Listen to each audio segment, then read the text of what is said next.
اگر کسی کو ضرورت ہے جو سیکھنا چاہتا ہے شاعری کو تو وہ اس کے لیے میں نے ظاہر ہے کہ اس پہ میرے پیسے کچھ تھوڑے سے لگے ہیں، وہ کوئی منافع نہیں ہے کہ میں کوئی دکاندار تھوڑا ہوں کہ منافع کماؤں گا. اس کی قیمت میں نے 5 پاؤنڈ رکھی ہے، نومینل چھوٹی سی. اگر کسی کو ضرورت ہو لے لے، ورنہ میں جو چھپوائی ہیں اٹھا کے پھینک دوں گا دریا میں. تو یہ تھا، باقی رہ گیا آج مشاعرہ. سوال ہے آپ سے، آپ نے جب ہمارے شاعروں کا ذکر کیا آپ علی آباد اور صوفی تبسم، تو ساحر نورانی میں آپ نے یہ کہا ہے کہ انڈیا میں تھے، تو یہ وہ بھی جب عابد علی آباد تھا صوفی تبسم سے نہیں، پاکستان میں چلے گئے تھے انڈیا میں. حضور آپ کی بات ٹھیک ہے. وہ آپ جب ان کی والدہ کی میں آپ کو بتاتا ہوں، آپ نے ہسٹری کی بات کر دی. ساحر کی والدہ تھی، جب چپکلش اپنے ہسبینڈ سے لی ہے تو وہ ساحر کو لے کے پاکستان آ گئی. ساحر کافی دیر تک، پھر وہ انڈیا منتقل ہو گیا، پھر ساری عمر وہ انڈیا میں ہی رہا. تو اس لیے اس کو میں نے انڈیا کے اس لیے کہا کہ زیادہ شاعری اس نے انڈیا میں جا کے کی ہے. تاج محل کے حوالے سے اور صاحب کے پرچھائیاں کے حوالے سے یہ نظمیں ساری اس نے انڈیا میں جا کے لکھی ہیں. اس لیے تھینک یو ویری مچ. میں نام تو چلو ٹھیک ہے جی. سر ایک آپ نے اپنی باتوں میں ذکر کرا ناصر کاظمی صاحب کا ایک شعر جو عابد علی آباد صاحب کو بہت پسند آیا، وہ شعر آپ سنانا کہ اس کا پرسان کریں آپ نے. ریت سے بت نہ بتا، وہ نظم ہے ان کی. نہیں، ناصر کاظمی کا ایک کس کا؟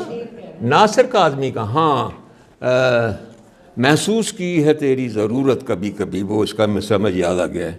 اے دوست ترک تعلق کے باوجود، ہاں اے دوست ترک تعلق کے باوجود.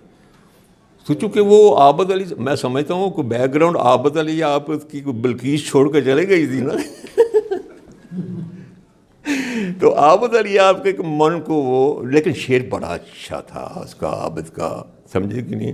تو وہ اس کا اپنا معاملہ بھی تھا عابد علی عابد کا ہے جی، کیونکہ ان کی پہلی بیوی چھوڑ کے دی، بعد میں دوسری بیوی شادی کی، وہ بھی چلی گئی. لمبا چکر ہے وہ، اس بات پہ مت جائیں، کیا ان کی پرسنل لائف تھی جی. تو ضرورت کبھی کبھی ان کا کافی ردیف تھی اس غزل کی، مطلب ہے جو انہوں نے کیا.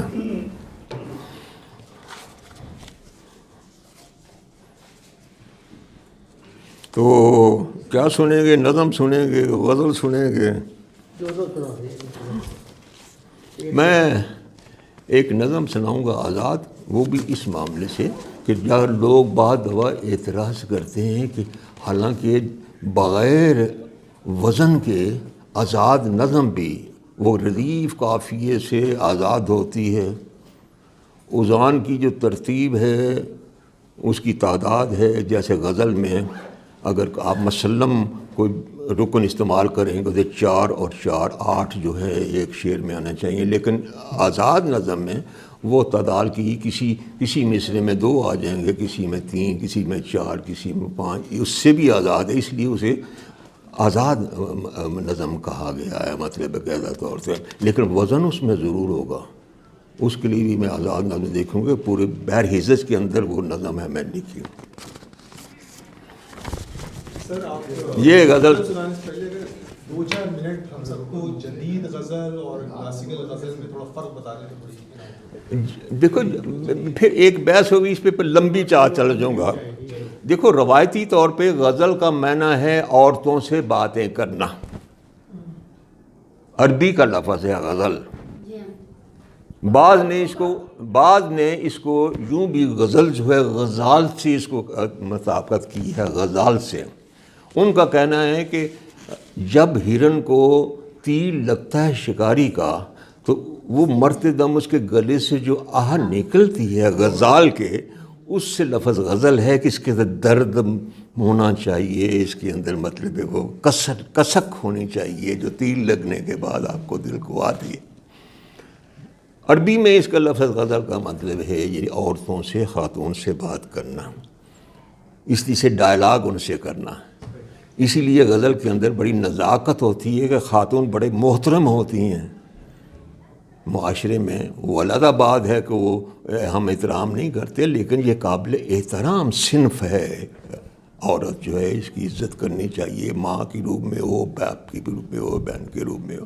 تو ان سے باتیں کرتے ہیں. آپس میں تو ہم چولیں مارتے ہیں، پنجابی میں وہ کہتے ہیں، لیکن خاتون سے جب مخاطب ہوں گے تو ہمیں بڑا اخلاق کا، ضابطے کا تعلق رکھنا پڑے گا، احترام کا. اس لیے بھی اس کو رکھا گیا ہے غزل کا کہ اس میں. پھر تیسری چیز ہے محبوب کا. اصل میں بات یہ ہے غزل کی، یہ ہم نے قصیدے سے علیحدہ کر کھینچ کے نکالی ہے، یہ قصیدے کا حصہ تھی. یہ عرب میں یہ غزل جسے ہم کہتے ہیں، وہ غزل جو ہے ابتدائیہ جسے کہتے ہیں، 13 شعر اس پہ مکمل کر کے وہ قصیدہ کا حصہ تھا. پھر اس سے آگے جو ہے سلسلہ چلتا تھا، پھر دعائیہ آگے چلتا تھا. مطلب ہے تو انہوں نے، عرب لوگ جو تھے وہ قصیدہ کہنے سے پہلے وہ بادشاہوں کا قصیدہ، بادشاہ تو تھا ہی نہیں عرب میں، بادشاہ تو تھی ہی نہیں، وہ قصیدہ اپنے قبیلے کا کہتے تھے، ان کی بڑائی ان کی تھائی. پھر وہ جب پھر وہ ہجر کی بات ان پہ، جیسے کہ آج خیمہ وہاں سے اٹھا کے وہاں خیمہ لے جاتے ہیں تو پچھلا جو ماضی کی یاد ہے وہ ہجر کی بات بن جاتی ہے. تو ہجر سے ہی مجھے یاد آیا کہ پنجابی شاعری میں جو ہجر کی بات ہوئی ہے اور جو اس کے اندر مطلب درد پیدا ہوا ہے، مائے نہیں میں کنوں آکھاں درد وچھوڑے دا حال. آپ وارث شاہ کو پڑھ لیں، نشانے کو، اور ان کو درد ہی درد ہے اس میں، سمجھی نہیں. تو صوفیانہ شاعری ہے، ہجر ہے، لیکن ان کو ہجر کو بتایا کہ خدا کی ذات سے تم علیحدہ ہوئے ہو، اسے تم محبوب سمجھتے ہو، اس سے جدائی ہے، ملن گئے، تو اس کی جدائی میں گیت گائے. پھر دوسری یہ ہے کہ ہمارا کلچر کا حصہ جو ہے، ادھر سے لشکر آ رہے ہیں، فتح ہو رہے ہیں، لشکر میں بھرتی ہو رہے ہیں، مرد مارے جا رہے ہیں، مرد فوج میں آتے ہیں، عورتیں جو ہیں گھر میں اکیلی وہ انتظار کر رہی ہوتی ہیں، مطلب اپنے محبوب کا، اپنے خامند کا، اپنے بھائیوں میں. اس میں بھی ایک ہجر کی بات ہے. تو میں نے پنجابی میں بھی نظمیں لکھی ہیں، بلکہ پیچھے میں نے کوشش کی تھی کہ میں پٹواری میں بھی لکھوں گا، میں پٹواری زبان بھی جانتا ہوں، سمجھے کہ نہیں. تو پنجابی بھی میں نے بہت سا کلام میں نے پنجابی میں لکھا ہے سارے سے. تو وہ ہجر کی بات ہو رہی تھی تو غزل میں ابتدا میں، لیکن غزل پھیلتی اپنے دامن کو اتنا وسیع کر لیا کہ اس میں ہر قسم کے چلتے وہ جو اس نے زور پکڑا. اور غزل کا ولی دکنی سے شروع ہوتے ہوئے جب وہ میر تک پہنچی، پھر اس کے بعد غالب تک پہنچی، پھر ناسک تک پہنچی، پھر اس کے بعد داغ بہت بڑا. تو اس میں بے شمار چیزیں شامل ہوتی گئیں. اس میں ہجر و وصال کی، پھر فلسفہ. غالب پہلا شخص ہے جس نے غزل کے اندر فلسفے کو شامل کیا، اور اتنی خوبصورتی سے کیا. اس کا ہر شعر کے اندر ایک فلسفہ ہے، ایک تصور ہے، ایک خیال ہے، سمجھیں گے. اور اس کے اندر پھر نازمی، پھر اس کے اندر بے شمار. پھر جب ترقی پسندی کی بات آئی ہے تو اس میں پھر معاشرتی ادب برائے زندگی کی جب بات ہوئی ہے تو ادب برائے ادب پیچھے رہ گیا، ادب برائے زندگی آگے بڑھتا چلا گیا. جو ترقی پسند تحریک جو چلی انہوں نے، سمجھیں. تو اس کے اندر پھر بہت سے اور نئے نظریات اور نئے کئی نعرہ باز، جہاں تک ہوا کہ کئی نعرہ باز بن گئے، لیکن نعرہ بازی کی شاعری نہیں ہوتی. لیکن فیض کو اس نے نعرہ نہیں بنایا. فیض کی خوبی یہی ہے کہ اس نے روایت کو قائم کرتے ہوئے اپنے نظریات کو اس کے اندر، گلوں میں رنگ بھرے باد نو بہار چلے، اور باد نو بہار اس کا نظریہ ہے. یہ اپنے نظریے کی بات کر چلے بھی آؤ کہ گلشن کا کار، گلشن اس نے اپنے وطن کو کہا ہے، اس کا کاروبار ٹھہرا ہوا چل نہیں رہا. تو وہ کتنے اچھے خوبصورت پیرائے سے اپنے نظریات کی بات کرے. ایک ایک کر کے ہوئے جاتے ہیں تارے روشن، میری منزل کی طرف ان کے قدمات. یہ انقلاب کی بات کر رہے ہیں کہ آج ویتنام جاگ رہا ہے، الجیریا جا رہا ہے، چلی جاگ رہا ہے، آج مصر میں سنی مبارک آ رہا ہے. تو میرے وطن کی طرف بھی ان کے قدمات ہیں. تو اس نے مطلب ایک اس طریقے سے اپنے نظریات کو غیر محسوساتی طریقے سے اس نے اپنے نظریوں کو پرویا اپنی شاعری میں اور مطلب لے کے چلا اب آیا. آپ شاعری سنائیں ہمیں تھوڑی تو ٹائم ہو گیا ہے بہت زیادہ.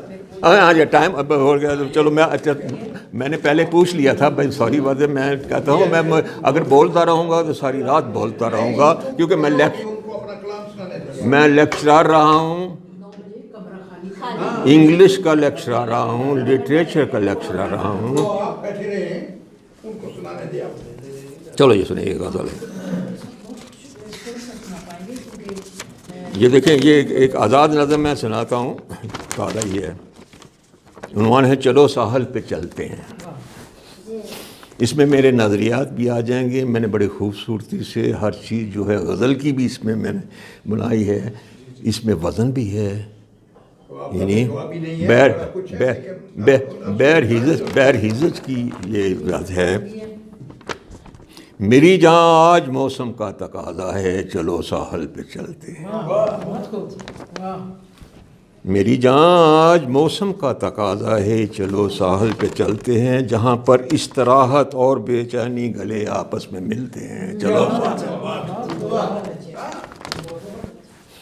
میری جان آج موسم کا تقاضا ہے چلو ساحل پہ چلتے ہیں, جہاں پر استراحت اور بے چینی گلے آپس میں ملتے ہیں. چلو ساحل پہ چلتے ہیں, جہاں پر ریت کے پہلو میں بہرے بے قرار لہریں اڑاتا ہے بڑی مستی دکھاتا ہے. کتنا خوبصورت تصویر کشی کی ہے. جہاں پر ریت کے پہلو میں بہرے بے قرار لہریں اڑاتا ہے بڑی مستی دکھاتا ہے, مگر اس کے سبھی جذبات کی لہریں بکھر جاتی ہیں آبی کرچیاں بن اسی کے اپنے سینے پر.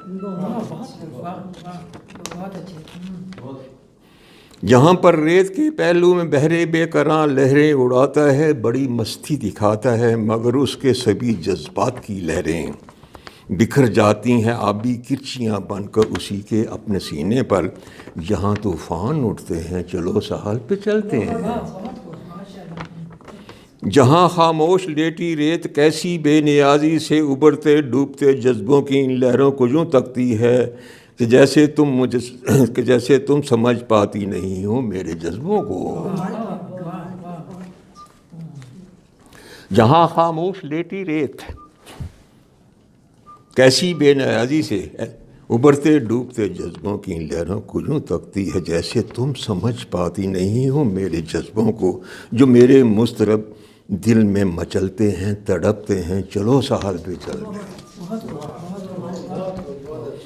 کہ شاید دیکھ کر لہروں کو تم بھی تو سمجھ پاؤ, کہ شاید دیکھ کر لہروں کو تم بھی تو سمجھ پاؤ میرے جذبات کی لہریں جو میرے دل میں اٹھتی ہیں. کہ شاید دیکھ کر لہروں کو تم بھی تو سمجھ پاؤ میرے جذبات کی لہریں جو میرے دل میں اٹھتی ہیں, جسے تم ریت کی مانند بے معنی سمجھتی ہو, جسے تم ریت کی مانند بے معنی سمجھتی ہو. چلو ساحل پہ چلتے ہیں, جہاں تم بیٹھ کر پھیلے ہوئے اس ریت کے دامن پہ اپنی آرزوؤں کے گھروندے ہی بنا لینا. جہاں تم بیٹھ کر پھیلے ہوئے اس ریت کے دامن پہ اپنی آرزوؤں کے گھروندے ہی بنا لینا. کہ تم اکثر خیالوں میں محل تعمیر کرتی ہو, کہ تم اکثر خیالوں میں محل تعمیر کرتی ہو, کہ شہزادہ کوئی اڑتے ہوئے گھوڑے پہ آئے گا جو لے جا کر تمہیں دل کے ناخانے میں جا دے گا, بٹھائے گا تجھے ملکہ بنائے گا. کہ تم اکثر خیالوں میں محل تعمیر کرتی ہو, کہ شہزادہ کوئی اڑتے ہوئے گھوڑے پہ آئے گا جو لے جا کر تمہیں دل کے ناخانے میں جا دے کر بٹھائے گا تجھے ملکہ بنائے گا. تمہاری بدگمانی میری بابت اس لیے بھی ہے, تمہاری بدگمانی میری بابت اس لیے بھی ہے کہ میں خالی خیالوں کے جہاں سے دور رہتا ہوں.